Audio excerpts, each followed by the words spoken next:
सभी को जय भीम। दोस्तों, हम लोगों ने आर्टिकल 44, 45, 46, 47 तक पढ़ा था और आज हम लोग पढ़ेंगे 48, 49, 50, 51। तो आज हमारा डीपीएसपी समाप्त हो जाएगा। डीपीएसपी बोले तो राज्य का नीति निर्देशक तत्व। ये कहां से कहां तक आर्टिकल था? तो आर्टिकल 36 से लेकर आर्टिकल 51 तक था, है ना। तो आर्टिकल 51 तक था। तो आज हम लोग आर्टिकल 51 तक पढ़ते हैं। मैंने बताया था कि आर्टिकल 44 जो है उसमें समान सिविल संहिता, मतलब जो एक ऐसा राज्य जो समान सिविल संहिता उस राज्य में लागू है, तो सिर्फ ओनली गोवा था। समान सिविल संहिता मैंने बताया था कि जैसे कि तलाक हो गया, विवाह हो गया, धन हो गया, मतलब धन में महिलाओं को भी हिस्सा होना चाहिए। और जैसे कि तलाक हो गया और उसमें कई धाराएं थी, जैसे कि किसी और आर्टिकल था, मतलब जैसे हिंदू धर्म के लिए कुछ कोई और एक्ट था, मुस्लिम धर्म के लिए कोई एक्ट और था, विवाह करने के लिए, तलाक करने के लिए है। तो इसको सब समान बनाने के लिए आर्टिकल 44 में कहा गया है।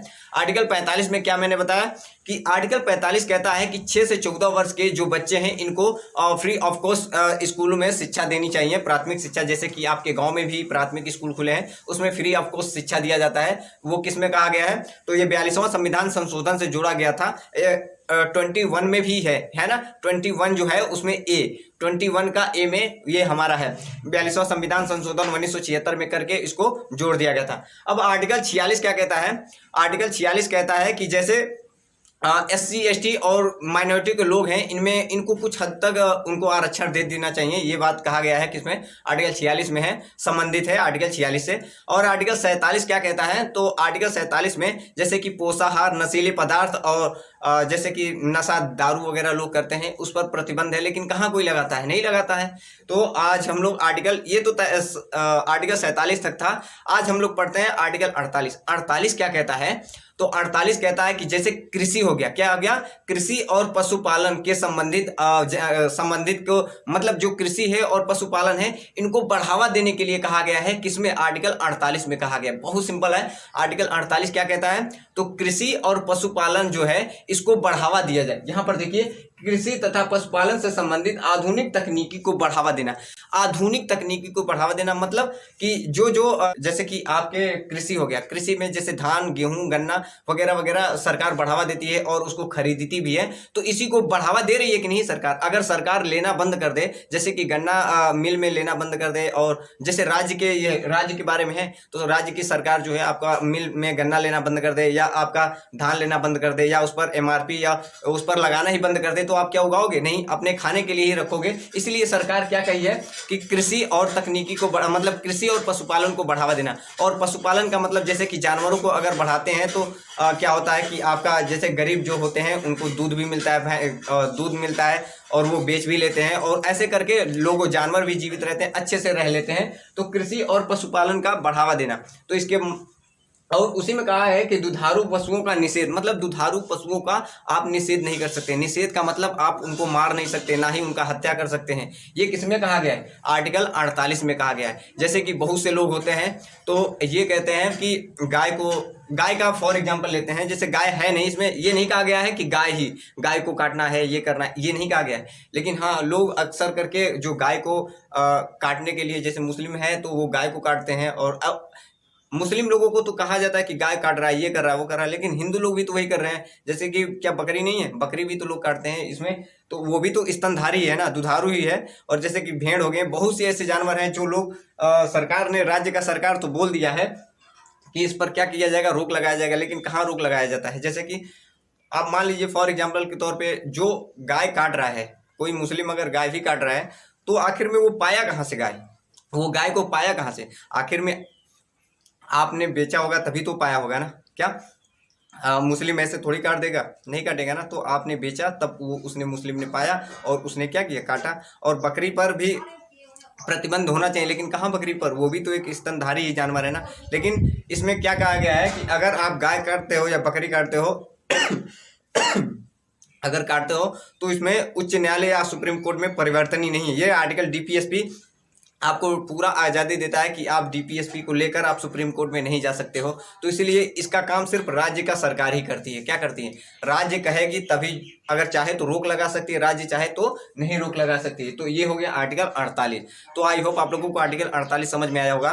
कृषि और पशुपालन का बढ़ावा देना, और जो दुधारू जानवर हैं इनको मतलब इनको काटना उटना नहीं है, इस पर रोक लगाई है, लेकिन लोग मानते कहाँ हैं। अगर इस पर रोक लग जाएगा तो सरकार का नहीं चलेगा फिर, है ना। बहुत से चीज़ें ऐसी हैं, जैसे काटने वाली मशीनें आती हैं, बहुत से बड़े बड़े, आपने देखा होगा, उस पर पहले बहुत ज़्यादा टैक्स था, लेकिन अब उसको कम कर दिया गया, बिक नहीं रहा था तो उसको कम कर दिया गया ताकि बिके। तो सरकार भी चाहती है कि हमारा प्रॉफिट हो। अब देख लीजिए, अगर जानवर नहीं कम होंगे तो आपने देखा होगा कि अगर ऐसा होता कि इनको काटा नहीं जाएगा वैसे, तो अगर इनको काटा पीटा नहीं जाएगा तो आपने देखा होगा कि कितने सड़कों पर जानवर मर जाते हैं ऐसे पीछे पीछे करके, आपने देखा होगा ना। अब इस समय देख लीजिए कितने जानवर छुट्टा चल रहे हैं। अब किसी की आंखें नहीं है, हर गांव में या हर क्षेत्र में, हर जिला में गौशाला होना चाहिए, बड़ा होना चाहिए, लेकिन कहाँ लोग, सरकार की ये सब कमी है ना। तो आर्टिकल 48 आपको समझ में आया होगा। आर्टिकल 48 क क्या है, अब आर्टिकल 48 क में क्या है, प्राकृतिक, उसी के बाद से है देखिए आर्टिकल 48 में ही क है प्राकृतिक पर्यावरण तथा वन्य जीवों का संरक्षण।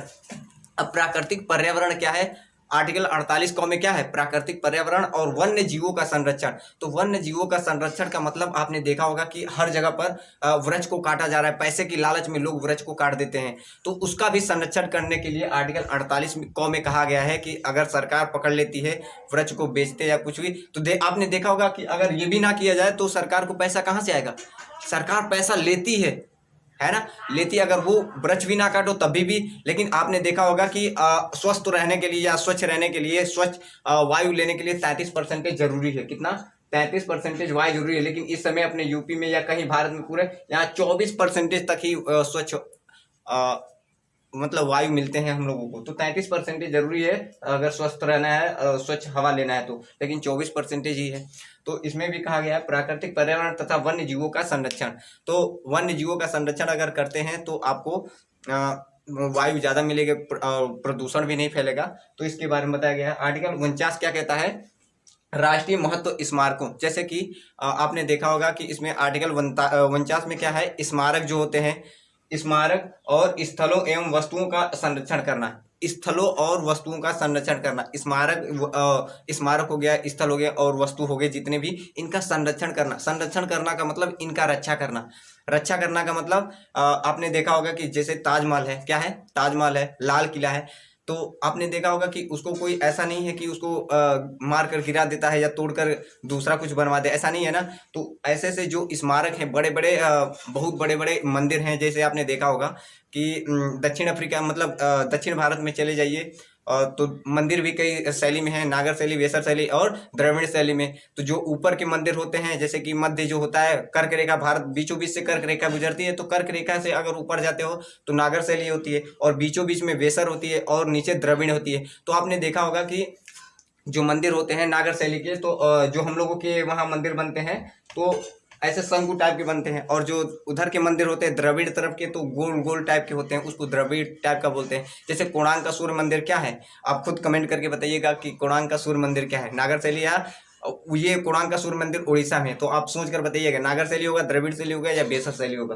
तो इसमें क्या है, राष्ट्रीय महत्व और स्मारकों, स्थलों और वस्तुओं का संरक्षण करना। तो जैसे कि आपने देखा होगा कि बड़े बड़े मस्जिद हैं, जामा मस्जिद हो गया, तो उसका भी संरक्षण किया जाता है। हमको उसको बचाना है, ना कि उसको तोड़ना है। अगर ऐसा होता तो तोड़कर कब का ही लोग बर्बाद कर दिए होते। जैसे कि स्मारक, मतलब जैसे कि तथागत बुद्ध जो थे, सारनाथ में अपना पहला उपदेश दिया, और वहां पर बहुत से ऐसे स्तूप बनाए गए हैं ताकि उसको अभी भी लोग क्या करते हैं, अशोक द्वारा बनवाए गए स्तंभ को लोग बचाते हैं, उसकी रक्षा करते हैं, ना कि उसको तोड़ते हैं। तो वही कहा है कि 49 में क्या है, राष्ट्रीय स्मारक जितने भी हैं और उनका संरक्षण करना है हमें, और उनकी इज्जत करनी है। तो यही हो गया, जैसे हो गया। आर्टिकल 50 क्या है, आर्टिकल 50 कहता है कि कार्यपालिका से न्यायपालिका को पृथक करना। क्या, कार्यपालिका से न्यायपालिका को पृथक करना। कार्यपालिका से न्यायपालिका का पृथक करना का मतलब क्या होता है कि आपने देखा होगा कि 3 चीज होती है। पहले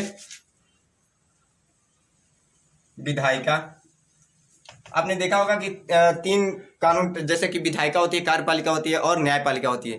तो विधायिका का कार्य क्या होता है कि कोई चीज उसको बनाना, क्या, वो जब बनाएगी विधायिका, कोई चीज बनाती है, जैसे कि जीएसटी को विधायिका बनाई, और जीएसटी को विधायिका बनाई और फिर उसको कार्यपालिका को दे दिया। कार्यपालिका का मतलब होता है कि उसको लागू करना। क्या करना? उसको लागू करना। और कार्यपालिका में क्या क्या आते हैं, जैसे कि पुलिस हो गए, बड़े बड़े अधिकारी जितने हो गए, ये सब कार्यपालिका में होते हैं। और जो विधायिका होती है तो ये कानून बनाकर देती है कि तुमको जीएसटी हम बना कर दे रहे हैं, सब पर लगा दो। जैसे कि पढ़ाई पर 18% जीएसटी, और जैसे कि बहुत से ऐसे चीज़ हैं जैसे 5%, 6%, 10% जीएसटी है, तो उस पर जीएसटी बनाकर उसको देना, ये किसका काम है? तो विधायिका का कार्य होता है कि कानून बनाना, और लागू करना किसका काम है? कार्यपालिका। और जो लागू कर देता है, तो जब लागू जो करता है तो फिर उसको न्याय भी तो कोई देता है ना, तो न्यायपालिका। जो न्यायपालिका होती है, देखो विधायिका में से कार्यपालिका, कार्यपालिका फिर कार्यपालिका से न्यायपालिका, तो तीन चीज होती हैं। तो देखिएगा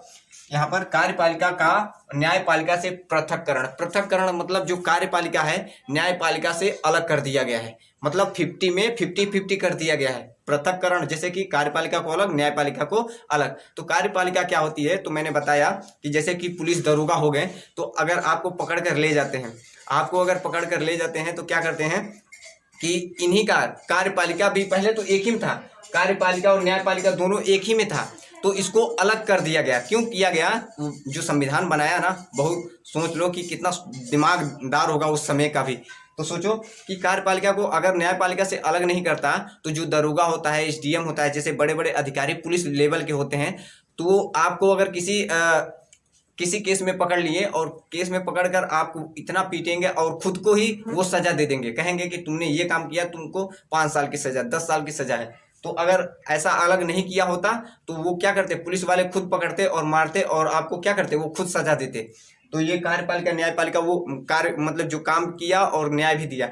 तो ऐसे तो लोग फायदा भी बहुत उठाते, जैसे कि मर्डर करके आते किसी का, या खून करके आते, या जैसे कि बलात्कार करके आते, और पुलिस वाले अगर पकड़ कर लाते तो उनको फांसी देने के वजह उनको 10 लाख रुपये अगर जो मर्डर किया है वो दे देता पुलिस वाले को, तो छूट जाता।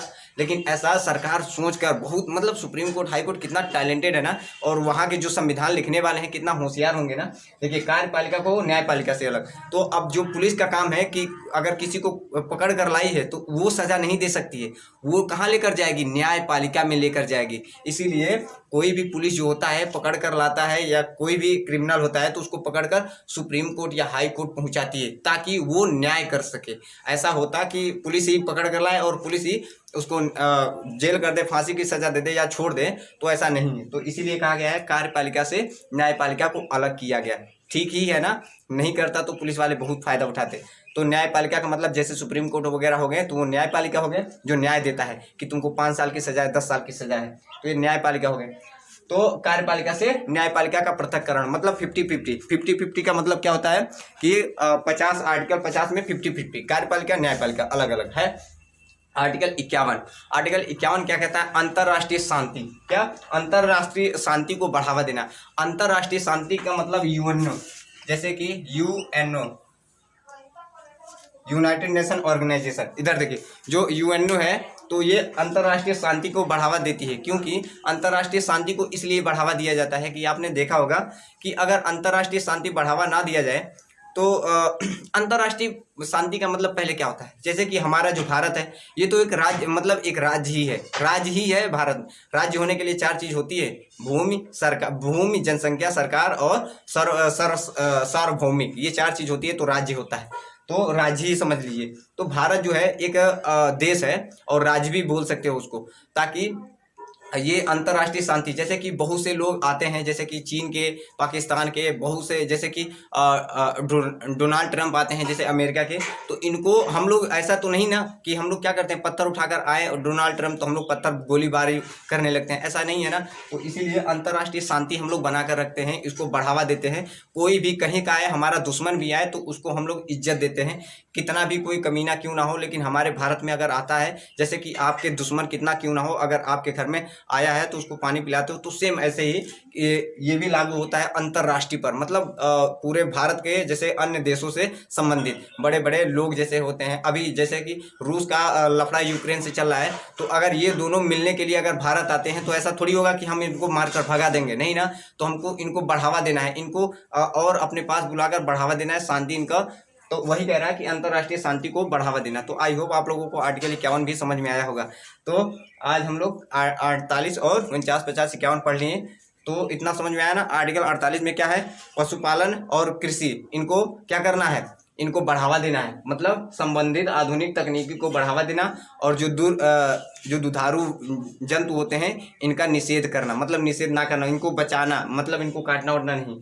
अगला है आर्टिकल 48 क में क्या है, तो जो पर्यावरण है और वन संरक्षण है इनको भी बढ़ावा देना, आर्टिकल 48 में। आर्टिकल 49 में क्या कहता है, तो 49 में कहता है कि राष्ट्रीय जो स्मारक हैं, महत्व हैं, जैसे कि उनमें स्मारक हैं, स्थल हैं और महत्व हैं, तो बड़े बड़े स्थल हो गए और बड़े बड़े स्मारक हो गए, इनका हमको क्या करना, मतलब रक्षा करना और इसका रिस्पेक्ट करना, ना कि इसको तोड़ना फोड़ना, कुछ नहीं करना। आर्टिकल 50 में कार्यपालिका से 50-50, मतलब कार्यपालिका से न्यायपालिका को अलग करना। आर्टिकल 51 में क्या है, अंतर्राष्ट्रीय शांति। अंतर्राष्ट्रीय शांति का मतलब मैंने बता दिया कि जैसे कि विदेश के कोई आता है तो हमें क्या करना, उसकी इज्जत करना है, रिस्पेक्ट करना है, ना कि उस पर पत्थरबाजी करना है। तो आई होप इस हिसाब से आप लोगों को समझ में आया होगा।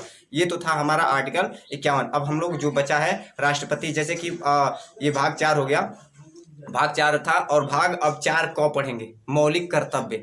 मौलिक कर्तव्य अब हम लोग पढ़ेंगे 51 से, जैसे 51 क में ही है ना, तो उसको कल पूरा डिटेल में पढ़ते हैं।